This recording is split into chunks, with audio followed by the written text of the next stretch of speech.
Hello student, once again welcome back in my YouTube online classes scatter knowledge, जिसमें आज आपको पढ़ाने वाले हैं प्रैक्टिस सेट 7 जो कि मैथमेटिक्स का है। शुरू करते हैं। फर्स्ट क्वेश्चन है, दो अंकों की किसी संख्या और उन अंकों को आपस में बदलकर जो संख्या बनाई जाती है तो जो उनके बीच का अंतर होता है वो हमेशा 9 से विभाज्य होता है। आप ध्यान रखेंगे। आप कोई भी संख्या ले लीजिएगा और उसके अंकों को आप पलट दीजिएगा। जैसे मान लीजिए हमने संख्या ले ली है 28। अब इसके अंक रिवर्स कर देते हैं तो अंक रिवर्स करने के बाद संख्या बन जाएंगी 82। इनका आप डिफरेंस निकालिएगा। जब हम इनका डिफरेंस निकालते हैं तो ये हो जाएगा 12 में से 8 जाएंगे 4 और यहाँ रह जाएंगे 7 में से 2 जाएंगे 5, तो 54। ये नंबर हमेशा 9 से डिविजिबल होते हैं। आंसर होगा बी। 2 पे पावर 50 है, ये कह रहे हैं 2 पे पावर 50 है और इसका ट्वाइस कितना होना चाहिए। ट्वाइस का मतलब है कि आप एक 2 का मल्टीप्लाई और कर दें, एक पावर ही तो बढ़ जाएगी, तो 2 पे पावर 51 हो जाएगा। 2 पे पावर 51। 600 रुपये का 40% कितना होना चाहिए। 40% का मतलब है 2/5।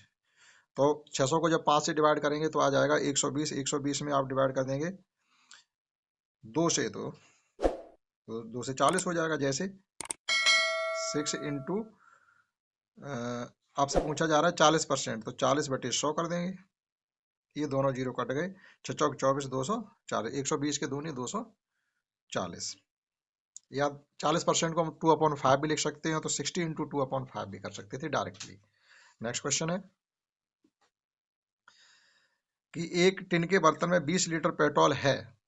अभी कोई आपके पास बर्तन है जिसमें 20 लीटर पेट्रोल है और रिसाव के कारण यानी उससे पेट्रोल रिस रही है, यानी कोई लीकेज है। 3 लीटर पेट्रोल उसमें रिस करके खत्म हो जाती है। तो ये पूछा जा रहा है कि टिन के बर्तन में कितने प्रतिशत पेट्रोल रह गया है।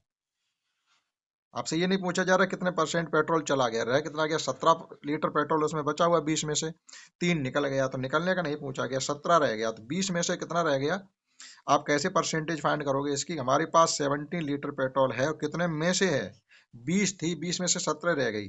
जब 20 में से 17 रहेगी 100 होती तो कितनी रह जाती, आपसे ये पूछा जा रहा है। ये डिवाइड कर दिया हमने 5, 17×5 85, यानी अभी भी हमारे पास जो पेट्रोल टोटल थी उसमें से 85% पेट्रोल बची हुई है। 8.2 सेंटीमीटर लंबे प्रत्येक भुजा वाले वर्ग की परिमाप, आपसे 4 का मल्टीप्लाई कर देंगे। 4 2 जा 8 और 8 4 जा 32। 32.8 सेंटीमीटर उस स्क्वायर की पेरीमीटर होगी। नेक्स्ट है 50 से कम कितनी अभाज्य संख्याएं होती हैं। 50 से कम कितनी अभाज्य संख्याएं होती हैं, तो हमसे ये पूछा जा रहा है 1 से लेकर के 50 तक कितनी अभाज्य संख्याएं होती हैं। That is prime number. Prime number 2 से शुरू होते हैं। 2 5 7 11 13 17 19 23 29 31 37 41 43 और 47। अब आपने क्या काउंटिंग कर लीजिएगा। 1 2 3, इसमें एक छूट गया है 3। 1 2 3 4 5 6 7 8 9 10 11 12 13 14 15। वैसे 100 तक पूछी जाती है तो 100 तक होती है 25। 50 तक 15 हैं। आप एक बार चेक कर लीजिए कोई छोटी हो। 2 3 5 7 11 13 17 19 23 29 31 37 41 43 47, इतनी ही होती हैं, यानी ये 15 हो गई। 15, 1 2 3 4 5 6 7 8 9 10 11 12 13 14 और 3 15। तो 50 से कम 15 अभाज्य संख्याएं होती हैं। तो उसमें कोई कैलकुलेशन है नहीं है, आपको पता होना चाहिए। ये कहा जा रहा है ए और बी कोई दो विषम संख्याएं हैं तो कौन सी स्थिति उनको सम बना देगी। जैसे हम चेक करते हैं, हमसे कहा गया ए प्लस बी और इंटू ए बी। मान लीजिए कोई विषम संख्या हमने ले ली है, एक ले ली है 9 और एक ले ली 11। कोई भी एग्जाम्पल के तौर पर आप ले सकते हैं। हमने 9 और 11 दो विषम संख्याएं ले ली। अब कंडीशन हमारे पास क्या क्या बन जाती है। पहली कंडीशन, इनका एडिशन हो गया 20 और इनका मल्टीप्लाई हो गया 99। ये हमेशा ऑड ही आ रहा, इवन नहीं आ रहा। अब इनके एडिशन में से एक कम करते हैं, जैसे एडिशन हो रहा था 20, एक कम करते हैं 19, ये भी ऑड नंबर ही आ रहा। अगर एक प्लस करते हैं तो 20 में एक प्लस कम करेंगे 21 हो जाएगा, तो 21 भी एक ऑड नंबर ही होता है। अभी भी स्थिति नहीं बन पाई इवन की।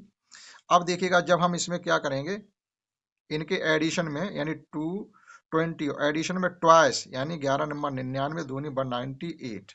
अब आपका इनका एडिशन आ रहा है इवन।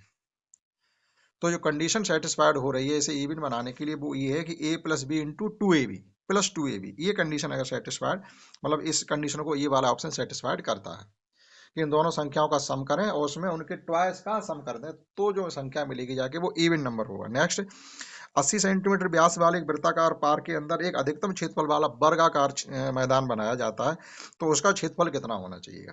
तो सीधी सी बात है, ये व्यास दिया गया है। व्यास का मतलब है, आप एक सेकंड ऐसे समझिएगा, जैसे हमारे पास इस प्रकार से है ये, अब इसके अंदर हम स्क्वायर की टाइप का ही फील्ड बनाना चाहते हैं, तो फील्ड इस प्रकार से होगा, लेकिन जो फील्ड का जो रेक्टेंगल, जो इस स्क्वायर का जो डायगोनल होगा विकर्ण, वो इसके सेंटर से जा रहा होगा, और इसकी लेंथ हमको मालूम है 80 मीटर है, 80 मीटर। अब हमको ये भी मालूम है कि जो कोई स्क्वायर होता है तो उसकी जो साइड, जो ये डायगोनल होता है, वो होता है कितना, a√2 होता है। a√2 इज इक्वल टू 80 से कंपेयरिंग कर लीजिए, अगर a होती है इसकी साइड, तो a इज इक्वल टू हो जाएगा, जब 80 को आप √2 से डिवाइड करोगे तो ये हो जाएगा हमारा 40 √2। √2 को ये इसे लिख सकते हैं हम, 80 को लिख सकते हैं 40 गुणा 2, तो 2 से ये √2 एक बार कैंसिल हो जाएगा, एक बच जाएगा। तो अब इसका हमें ये साइड पता चलेगी, जो स्क्वायर बनाना चाहते हैं स्क्वायर का फील्ड, उसकी साइड है 40 √2, और एरिया क्या होता है, साइड का स्क्वायर कर दीजिएगा, तो 40 का हो जाएगा 1600, और 2 का √2 का हो जाएगा 2, यानी 3200। तो 3200 सेंटीमीटर का बड़े से बड़ा इसके अंदर हम एक स्क्वायर बना सकते हैं, तो ऑप्शन हो जाएगा सी। मतलब जो डायगोनल हमको, वो डायमीटर जो गिवन था सर्किल का, जो सर्किल का डायमीटर होगा वही हमारे स्क्वायर का डायगोनल होगा, और डायगोनल होता है a√2। अगर इसकी साइड को a मान लो, पाइथागोरस थ्योरम को जब सेटिस्फाइड करेंगे तो आपका a√2 ही निकला करता था। a√2 की कंपेयरिंग जब हम 80 से कर देंगे तो यहाँ से a की वैल्यू मिल जाएगी, हमें करना क्या, a का स्क्वायर ही तो करना, तो हमें स्क्वायर का एरिया मिल जाता है। नेक्स्ट है कि 17, 8, 9, 5 में 7 और 8 के स्थानीय मानों का योगफल पूछा गया। 7 का स्थानीय मान है 7000 और 8 का स्थानीय मान है, 7 का स्थानीय मान 7000, 8 का स्थानीय मान 800, 7800 ऑप्शन। नेक्स्ट, एक राशि साधारण ब्याज पर 10 वर्षों में तो दोगुनी हो जाती है, तो कितने वर्षों में राशि 3 गुनी हो जाएगी? इसके लिए आप डायरेक्टली ऑप्शन याद रखेंगे। जो कॉन्सेप्ट है वो ये है कि n-2 upon n-2 minus n2-1 और n-1 इंटू टी। तो ये कह रहे 3 गुना कितने समय हो जाएगा, तो 3-1, और 2 गुना हो चुका है 2-1 इंटू 10, तो हमारे पास बचा हुआ है यानी 2/1 इंटू 10 यानी 20 वर्षों में वह पैसा 3 गुना हो जाएगा, तो ऑप्शन होना चाहिए इसका सी, यानी 20 ईयर। नेक्स्ट क्वेश्चन है कि ये देखिएगा, इन फ्रैक्शन को अवरोही क्रम में लिखना है, यानी डिसेंडिंग ऑर्डर। अवरोही क्रम का मतलब होता है डिसेंडिंग ऑर्डर में आपको इन्हें अरेंज करना है। तो एक इनमें खासियत ये है फ्रैक्शन में कि इनके न्यूमरेटर डिनोमिनेटर में सभी का 1 का डिफरेंस है। आप देखिएगा ध्यान से, 4, 5 में 1 का डिफरेंस, 7, 8 में 1 का डिफरेंस, 6, 7 में 1 का डिफरेंस, और 5, 6 में भी 1 का डिफरेंस है। ऐसी स्थिति में जिस फ्रैक्शन का न्यूमरेटर सबसे छोटा होता है वो फ्रैक्शन सबसे बड़ी मानी जाती है। उल्टा चलेंगे आप, जैसे इसमें सबसे बड़ी फ्रैक्शन होगी 4/5, क्योंकि इसका न्यूमरेटर सबसे छोटा है, तो हमें इसी से लिखना शुरू करना है। तो 4 के बाद आएगी 5, 5 के बाद 6, 6 के बाद 7, यानी सबसे बड़ी होगी 4/5, उससे छोटी होगी 5/6, उससे छोटी होगी 6/7, सबसे छोटी होगी 7/8। तो सही ऑप्शन निकलेगा जाकर के सी। कोई कैलकुलेशन करने की जरूरत नहीं, इतनी कॉन्सेप्ट आपको पता होनी चाहिए। देखिएगा इस सेट का मोस्ट इंपॉर्टेंट क्वेश्चन है कि 1 square 2 square 3 square dot dot dot 9 square की वैल्यू है 285 है, तो इसका यूज करते हुए आप ये वैल्यू बताइएगा 0.11 का square, 0.22 square dot dot dot 0.99 तक चलेंगे। देखिए मैं आपको बताने की कोशिश करता हूँ इसे कैसे करेंगे। हमको ये गिवन है, वैल्यू किसकी फाइंड करनी है, 0.11 का स्क्वायर प्लस 0.22 का स्क्वायर। इस प्रकार से आपको कहाँ तक जाना है, 0.99 तक। लेकिन it can be written as, इसे लिख सकते हैं 11 अपॉन, ये भी तो लिखा जा सकता है इसको, और ये लिखा जा सकता है 22 अपॉन में, तो सबके 100 ही आ जाएगा। पॉइंट हमने हटा दिया और कुछ नहीं किया, तो ये हो गया 99/100 का स्क्वायर। तो देखो 100 सब में कॉमन है, तो इसको हम 1/10,000 करके कॉमन भी तो ले सकते हैं। 100 का स्क्वायर 10,000 होगा। अब यहाँ बचा हुआ 11 का स्क्वायर, तो 11 का स्क्वायर अगर हम कॉमन ले लें तो क्या बचेगा, अगर हम 11 स्क्वायर कॉमन ले लेते हैं तो यहाँ बचेगा 1 square 2 square 3 square dot dot dot 9 square. अब देखिएगा जो हमें कंडीशन गिवन थी उसकी हमें वैल्यू यहाँ पता चलेगी।